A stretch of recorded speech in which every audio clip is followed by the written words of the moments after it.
స్కందాగ్రజ channel ప్రేక్షకులకు నమస్కారం. తూర్పు సింహద్వారము, ఏ దేవతారాధన, ఆ తర్వాత ఇంకా దానితో పాటుగా అనుసంధానంగా ఎక్కడెక్కడ ఇంకా ఈ తలుపులు పెట్టుకోవడం వలన మిగిలిన తలుపులు వెంటిలేషన్ కదీను పెద్ద ద్వారాలు పెట్టుకోవడం వలన లభిస్తుంది, మంచి జరుగుతుంది అన్నవి తెలుసుకుందామండి. తూర్పు సింహద్వారానికి ప్రధాన అధిదైవం ఎవరు అంటే సూర్యనారాయణమూర్తి, అందరికీ తెలుసు. కానీ ఇక్కడ చాలామందికి సూర్యుడనే అనుకుంటారండి, దేవతలందరూ అనుకుంటాడు. కానీ ఇంద్రుడండి, ఇంద్రశక్తి తూర్పున ఎక్కువ ఉంటుంది. దేవతలందరిలోనూ కూడా ఇంద్రుడు చేసినంత శక్తి ఆరాధన ఎవరూ చేయలేదు. ఆయన దగ్గర ఉన్న శక్తి మంత్రం యొక్క గొప్పతనం, అమ్మవారిని ఆయన చేసినంతగా కూడా ఎవరూ చేయలేదని కూడా పురాణ చరిత్రలు చెప్తున్నాయి.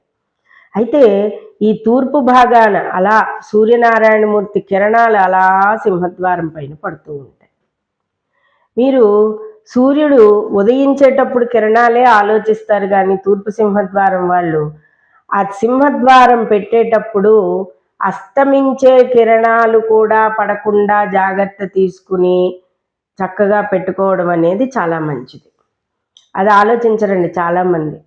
సాయంత్రం అస్తమించే కిరణాలు అతి ఎక్కువగా, అస్తమించే కిరణాలు అందరిళ్ళ మీద పడతాయి, అందరి మనుషుల మీద పడతాయి, అది వేరే సంగతి. అతిగా పడిపోయి అస్తమించే కిరణాలు అతిగా పడిపోవడం కూడా అంత మంచిది కాదు. అది ఒకటి.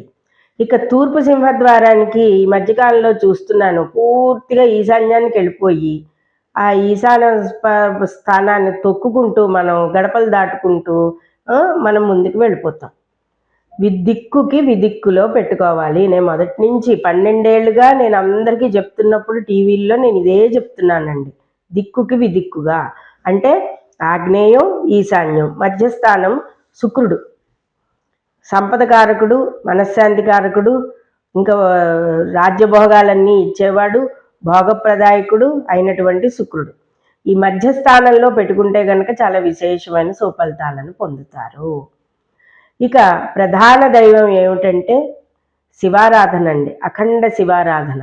అఖండ శివారాధన తూర్పు సింహద్వారం వాళ్ళు చేసినట్లయితే, అలాగే ఒకవేళ మేము శివుణ్ణి ఆరాధించవండి అంటే విష్ణువు ఆరాధన, అమ్మవారు లక్ష్మీదేవి ఆరాధన చేసుకున్నట్లయితే తూర్పు సింహద్వారం వాళ్ళకి అన్నీ కలిసి వస్తాయి.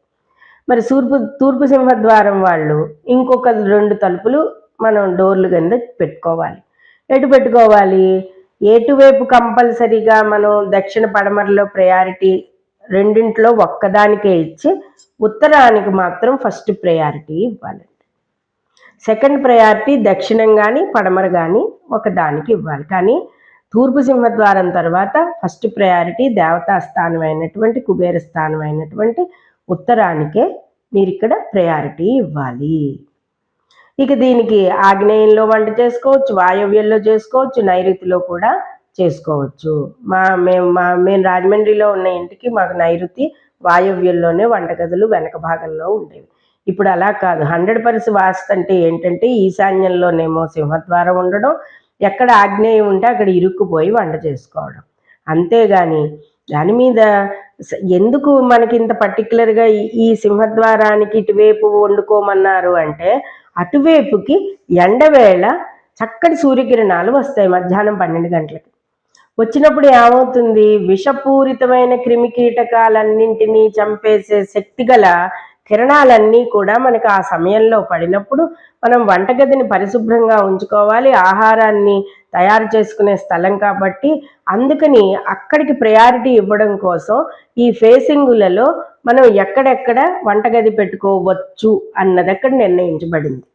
ఇప్పుడేం చేస్తున్నాం, వంటగది ఉన్న చోటేమో వంటగదికి ఇరుక్కుని వంటగది పక్కనే టాయిలెట్ అని కట్టుకుంటున్నాం. నేను ఒక్కటి అడుగుతానండి, 100% వాస్తు అంటే ఏంటండి? అసలు టాయిలెట్లు బాత్రూమ్లు ఇళ్లలో పెట్టుకోవచ్చా? ఫస్ట్ చెప్పండి నాకు. ఇవి ఉన్నాయా? గర్భస్థానంలో మనకి ఆయనాలు అవి లెక్క పెట్టేటప్పుడు గర్భస్థానం ఒకటి లెక్క పెడతాం. ఆ లెక్కలన్నీ పోయాయిలేండి, ఇప్పుడు వేరే లెక్కల్లోకి వెళ్ళిపోయారు అందరూ కూడా. ఇది పెట్టవచ్చా? సరిగ్గా దేవుడు ఎదురుకుండా టాయిలెట్ డోర్ వస్తుంది, పెట్టచ్చా? మరి ఇవన్నీ నెగిటివ్ ఎనర్జీలు కాదా? వీటిలన్నింటినీ ఇంత సింపుల్గా ఉన్నవన్నింటి ఎలా మర్చిపోతున్నారండి అందరూ కూడాను. అందుచేత ఇది ప్రధానంగా ఏం చేయాలి అంటే, ఎక్కడ భగవంతుణ్ణి పెట్టుకున్నా కూడా ఈశాన్యంలోనే మీరు వంటగదిలోకే ఈశాన్య భాగానికి జరుపుకుని అల్మేరా పెట్టుకోవాలి. లేదా పూర్తిగా ఈశాన్యానికి పెట్టుకుని మధ్య భాగంలో తూర్పుకి డోర్ కూడా తీసుకోవచ్చు, తప్పేమీ లేదు.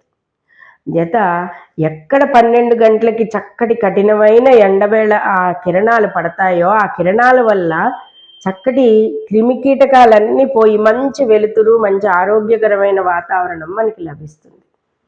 అందుకని అవి పడేలాగా మనం ఈ వాయవ్యాన్న, నైరుతినో, ఆగ్నేయంలోనో ఫేసింగ్ని బట్టి మనం వంటగదిని నిర్ణయించుకోవడం జరుగుతుంది. లేదు మేము ఇక్కడే పడుకోవాలట.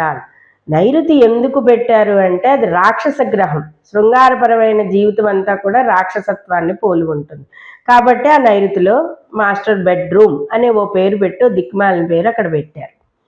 ఇక వాయవ్యం మోక్ష జ్ఞానప్రదాయకమైనది, చదువులకి బాగుంటుంది, అభివృద్ధిలోకి బాగుంటుంది. నైరుతిలో బాత్రూములు పెట్టుకుని, నైరుతిలో వేస్ట్ రూములు పెట్టుకుని ఒక చిన్న ప్లేస్ని దానికి తోసేసి వాయవ్యానికి నిద్రపోతే ఇంకా విశేషం, దేవతా స్థానం అది. చేత నైరుతిలోనే పడుకోవాలి అన్న రూల్ అయితే కూడా ఏమీ లేదండి. అసలు నిర్ణయించుకోవాలి అంటే దిశలన్నింటినీ కూడా మనం సక్రమంగా నిర్ణయించుకోవాలి. అంచేత అనవసర భయాందోళనలోకి ఒక పిచ్చిల్లోకి వెళ్ళిపోయారు. ఎడితిప్పి చూసినా కూడా ఈ అపార్ట్మెంట్ కల్చర్ వచ్చిన తర్వాత ఇదిగో ఇది ఆగ్నేయం, ఇది ఈశాన్యం డోరు, ఇగో 2 బెడ్రూమ్లు, మధ్యలో బాత్రూమ్ ఎదురుకుండా దేవుడు, లేదా వంటగది పక్కన బాత్రూము, ఇదిగో డైనింగ్ హాల్, అయిపోయింది. అది ఏ పండితులు వచ్చి మీకు వాస్తులు చూడక్కర్లే, చెప్పక్కర్లే. అందుచేత ఇలా కాదండి, కొంచెం పద్ధతిగా ఉన్న చోటే మీరందరూ ఉండండి. ఈశాన్యానికి బాత్రూములు లేకుండా చూసుకోండి. ఈశాన్యానికి బాత్రూములు ఉంటే కనుక ఇల్లీగల్ కాంటాక్ట్స్, అలాగే కులాంతర మతాంతర వివాహాలు, డబ్బు అనవసరంగా ఖర్చు అయిపోవడం, ఎప్పుడూ కూడా రొస్టు, అనారోగ్య సమస్యలు, పెద్ద పెద్ద రోగాలు ఇవన్నీ ఉంటాయి. అందుచేత ఉత్తర మధ్య భాగం నుంచి తూర్పు భాగం వరకు కూడా ఎక్కడా కూడా ఈ బాత్రూమ్లు అనేవి, టాయిలెట్లు అనేవి కట్టకుండా పరిశుభ్రమైన వాతావరణాన్ని పెట్టుకోవడం మంచిది. ఇది తూర్పు సింహద్వారం వారు చేయవలసింది. ఇక రేపటి భాగంలో ఉత్తర సింహద్వారం గురించి తెలుసుకుందాం. అంతవరకు స్వస్తి.